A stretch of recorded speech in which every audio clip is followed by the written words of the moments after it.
All right, we're now joined by Jacques Doucet from WAFB in Baton Rouge, a great TV station. Jacques, finally. We've been dealing with this for years, 2020 through 2024.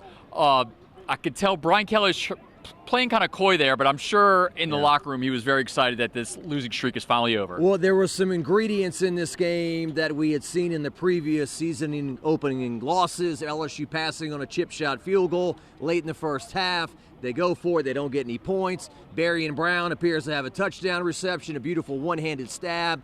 They call it back. LSU misses a field goal. It could have been a case of here we go again.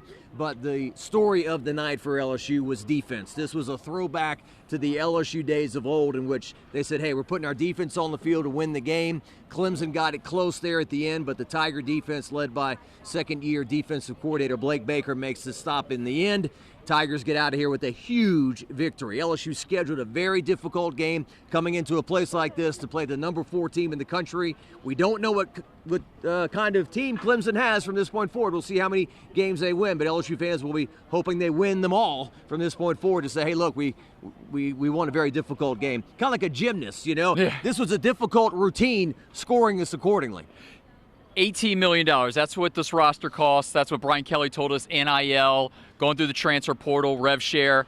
You put up that kind of money, you expect a shot at the national championship. This team, I know it's only 1 week in, but you got to be at least excited if you're a Tiger fan that they're off to a good start and they got Louisiana Tech next week and then they got Florida at home. They could get on a nice little roll here. Yeah, well, you know, the big bummer was A.J. Halsey not being able to play in the first half. We heard Whit Weeks saying that he thought he might have been the biggest addition to the roster, but you see Monsieur Delane come through with a huge interception from Virginia Tech, a guy who's played a lot of football. Bernard Gooden was in the backfield very often tonight, breaking through on the defensive line, and and even the freshman, DJ Pickett makes a couple of tackles. He gets some playing time, the 5-star, the most highly recruited guy in the recruiting class. So there's no doubt that there was a big free agency season, so to speak. Your Gordon McKernans, your Todd Graves, they put up money to get these guys to come here, and that's why this game is so huge. If you lose this game and then there's pressure on you and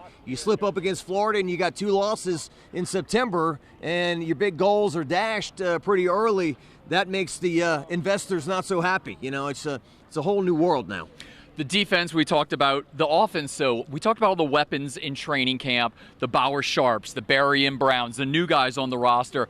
A lot of those guys had some key plays. I know Bauer Sharp had a fumble, but Berrien Brown had some really good catches. We think that might have been a touchdown in the end zone. Some of the additions and the transfer on the offensive side have kind of made this team whole on both sides now. Well, it's a season opener, so your offensive timing is not going to be there. You're on the road against a vocal crowd. That's why the defensive performance was so huge. The offense will only get better. The timing will get better. You will see Berrien Brown making a lot of big plays. I guess Nick Anderson, we didn't see him tonight. He was out there, but he didn't make a catch, I don't think. Yeah, so. not Aaron Anderson from New Orleans, obviously. He was the comeback player of the year for LSU a year ago.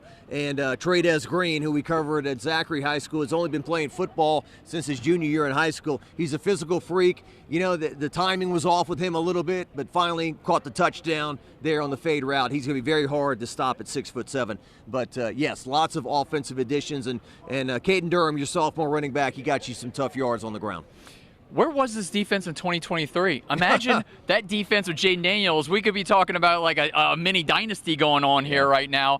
I guess you gotta live, you learn. You got had a pass defense coordinator. I think with Blake Baker and this defense there, I guess we shouldn't get too fired up. It's only 1 week, but that's what it's all about, overreacting. Everybody's freaking out that Arch Manning had a bad outing there. How do you think they temper the excitement there of the 1-0? Are they really going to be 1-0 again against Louisiana Tech? Yeah. Well, I kind of was having a discussion the other day. What's more important, the Clemson game or the Florida game?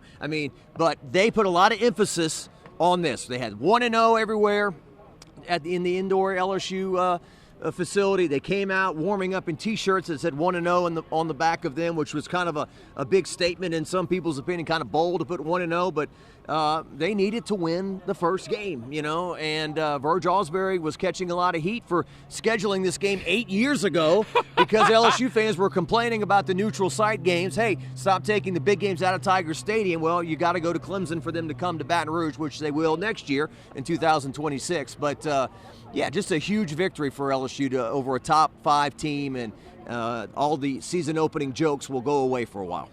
All right, that's Jacques Doucet from WAP 9 Sports. Back to you in the studio.